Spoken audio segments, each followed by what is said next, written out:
On voyait que les Américains devaient marcher sur leur fierté et leurs principes. Une liberté de penser.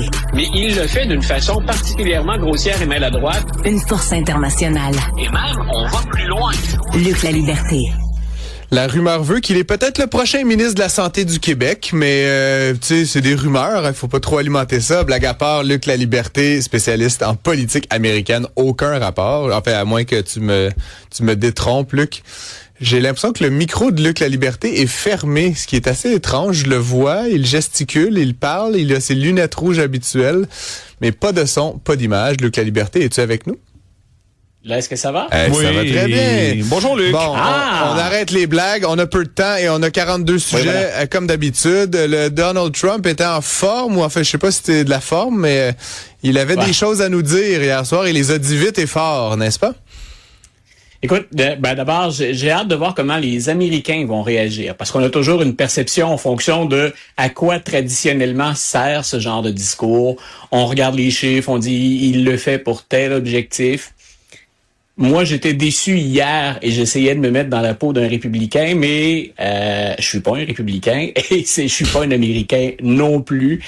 Assurément, donc, Donald Trump, hier, tu viens de le mentionner, soit il était vraiment en colère, soit il était en mode attaque, ou encore, il voulait démontrer que on l'avait piqué au vif en disant que finalement il y avait un déclin cognitif lui aussi, qu'il était moins en forme, qu'il avait des problèmes de santé.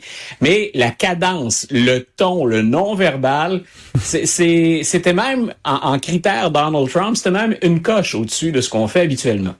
L'autre chose, je te disais hier, habituellement, quand on fait ce genre de discours-là, c'est qu'on va faire une annonce qui est majeure. On ne se sert pas du discours devant la nation pour faire un discours de campagne. Hier, j'avais l'impression d'écouter un bon vieux discours 2024 ou encore 2020 ou 2016, mais on jouait un peu les grands succès, les thèmes habituels de Donald Trump. J'allais dire, c'était les greatest hits. Il a rien dit qu'on ne savait pas. Là. Il répétait des incantations, là, les 500% de réduction de prix, ce qui est mathématiquement d'une bêtise abyssale.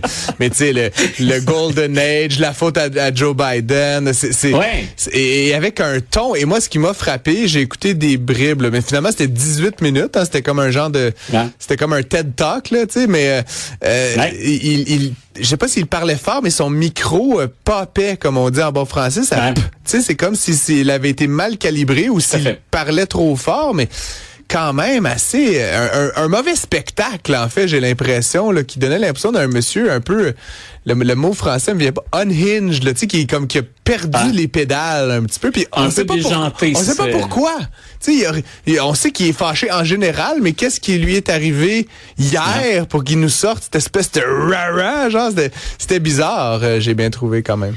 Moi je demeure convaincu que l'objectif c'était de dire aux Américains, mais c'est pas ces mots-là qu'ils devaient utiliser, mais c'était de dire aux Américains, vous avez l'impression que ça va mal, je vous comprends, mais vous comprenez pas.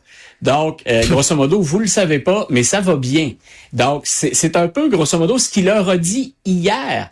Mais moi, je m'attendais, est-ce que je mettais la barre trop haute, considérant que M. Trump n'est pas le président américain, pas reconnu pour son empathie, mais je m'attendais à un message disant, je comprends ce que vous ressentez. Je comprends vos perceptions, j'ai entendu le message. Ça ne l'obligeait pas à se flageller, ça ne l'empêchait pas d'attaquer Joe Biden, ça ne l'empêchait pas d'attaquer les démocrates, mais sur toutes les questions importantes, il n'a pas répondu, je pense, aux attentes, incluant les attentes de sa base.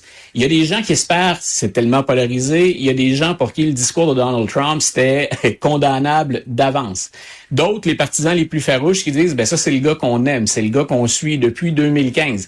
Mais l'élection va pas se jouer là, les élections de mi-mandat, ni même les codes d'amour ou d'appréciation du président américain. Donc, par exemple, sur les soins de santé, moi, si je suis un Américain, je suis un peu déçu parce que là, il n'y a pas de solution en vue. On en parlait hier, mais les coûts d'assurance vont exploser. Et lui, ce qu'il a dit, c'est « Je négocie avec les compagnies ». C'est là où il a sorti son 300, 500 ou 600%. Écoute, ils sont contents, les Américains. Les pharmaceutiques vont les payer maintenant. Je pense qu'on est écouté par des gens quand même intelligents, là, mais je vais juste répéter la règle mathématique. Quand un produit coûte n'importe quel prix, puis que tu baisses son prix de 100%, son prix est à 0. Tu ne peux pas baisser le prix de quelque chose de plus de 100%. Ça n'a aucun sens. Aucun sens. Puis je veux dire, je sais pas pourquoi personne le corrige. C'est mathématiquement débile de répéter. Puis ça fait plusieurs fois qu'il répète ces choses-là. Et je sais pas pourquoi. Franchement, les républicains sont pas tous des idiots, là. Je veux dire, il y a des banquiers, il y a des chefs d'entreprise, il y a des comptables. Je veux dire, moi, je serais comptable républicain puis j'entendrais un tata dire je vais baisser le prix de 600%. Je serais comme, ben ouais, c'est qui ça là? C'est le président des États-Unis d'Amérique. Je suis sidéré quand même. Pour te dire comment dans les 10 dernières années ça a changé, c'est que pour plein de gens maintenant, on ne se formalise. Tu vois, j'ai même pas insisté là-dessus aujourd'hui. On se formalise, on dit ça vient l'exagération, la surenchère. C'est Donald Trump. Les gens qui l'ont élu, d'ailleurs, tu faisais référence à l'intelligence des électeurs.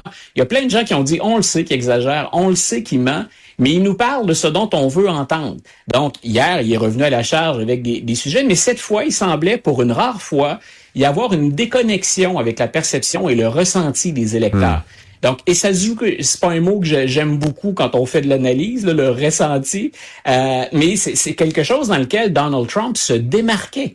Il a été élu là où les démocrates hésitaient parfois à faire dans le populisme. Lui dit non, moi je vais fermer la frontière, je vais vous construire un mur, je vais baisser l'inflation, ou je vais relancer l'économie. Maintenant, ce que les gens constatent, c'est que il peut bien parler de tant qu'il voudra. Nous, on ne les voit pas, les résultats. Et c'est pour ça qu'hier, je m'attendais à un minimum d'empathie ou de « je vais vers vous ». Non, hier, il y a des passages où il a répété carrément « je suis le meilleur ». Vous n'aurez jamais vu ça dans l'histoire du monde. Donc, c'est pas juste dans l'histoire américaine, c'est dans l'histoire mondiale, à l'échelle de la planète. Mais ce matin, si je suis un Américain, je m'inquiète pour mon assurance et je trouve, quand je m'assois autour de la table et que je fais les comptes pour voir si on va arriver à la fin du mois, ça coûte plus cher. Donc, le président peut dire ce qu'il veut. Au bout d'un an, là, Joe Biden, ça tient de moins en moins la route. Puis je m'attendais à, comme il l'a toujours fait avant, à ce qu'il m'écoute ou il me parle directement de ma réalité.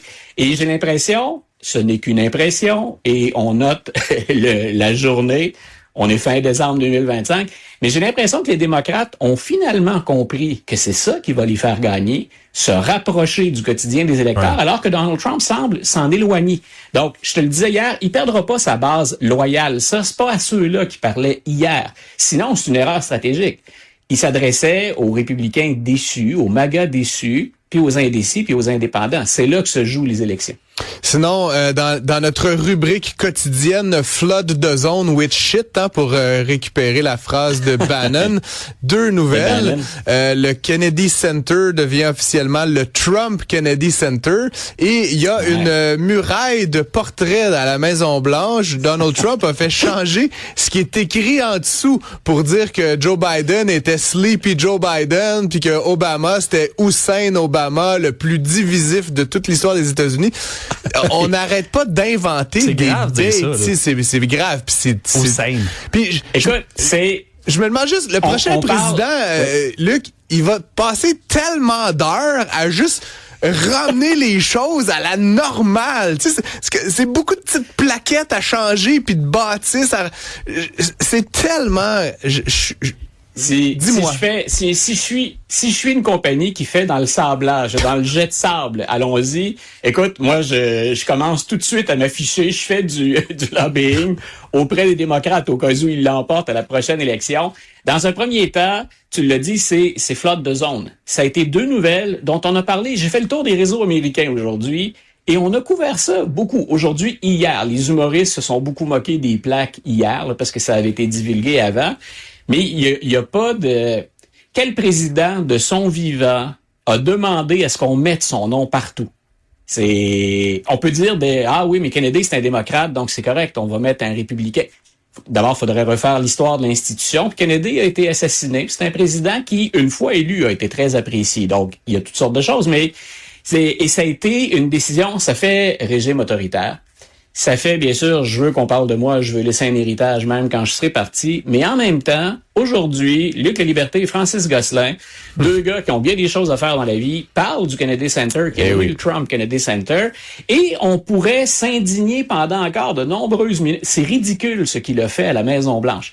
Non seulement il s'est amusé avec la photographie de certains présidents, celle de Joe Biden entre autres, on ne la voit pas. Il a été remplacé par une copieuse finalement, le fameux crayon qui sert à reproduire les signatures présidentielles, l'autopen, et les descriptions dans le bas. Je veux dire, écoute, il y a pas un historien qui peut regarder ça parce que c'est un monument historique, la Maison-Blanche. On l'oublie souvent. On fait pas ce qu'on veut avec un monument historique. Lui fait ce qu'il veut.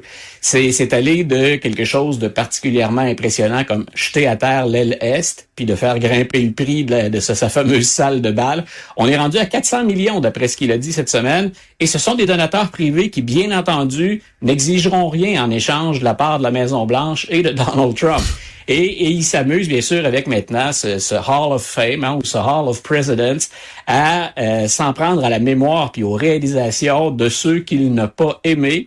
Et il s'est même associé pour dire, mon fils a 3 ans, Francis, puis dans les petites chicanes de famille, je l'ai jamais entendu faire des choses comme ça à sa sœur. Il est allé jusqu'à s'associer, lui, à Ronald Reagan, en disant que Ronald Reagan, qui a à peu près pas connu Trump, et Trump avait pas fait grand-chose au moment où Reagan avait encore toute sa tête, il a dit que Reagan appréciait Donald Trump. Donc, tant qu'à déformer l'histoire ou à raconter n'importe quoi, ça ressemble à ça. Mais tout ça peut être résumé dans Flood the Zone. But shit. Il y a des gens qui ont accordé de la couverture à ça aujourd'hui, qui en ont parlé abondamment. Et c'est pour ça que je l'appelle une rubrique, fermons la parencèse et n'en parlons plus jamais. Ou enfin, jusqu'à ce que quelqu'un corrige peut-être un peu ses bêtises. Écoute, on n'aura pas le temps d'en parler, mais là, apparemment, Trump ravive là, cette idée d'un 3e mandat. Il y a un constitutionnaliste dans son entourage qui émet des doutes. Dershowitz, ça faudrait qu'on en reparle un jour de M. Dershowitz. Et sinon, demain, parce qu'aujourd'hui, les démocrates ont divulgué de nouvelles photographies de la succession Epstein, mais c'est demain la date butoir pour que le département, il semble qu'il y ait un rush actuellement au département de la justice pour le caviardage. Donc peut-être que c'est de ça dont on va parler demain, parce que c'est la date butoir. On devrait avoir les documents du dossier Epstein. Tellement de découragement dans mon cœur, Luc Laliberté, mais c'est toujours agréable de partager ce découragement avec toi. Merci, cher ami. On se retrouve demain pour notre dernière avant la période des fêtes. Merci, comme toujours, d'être avec nous. Francis. Salut.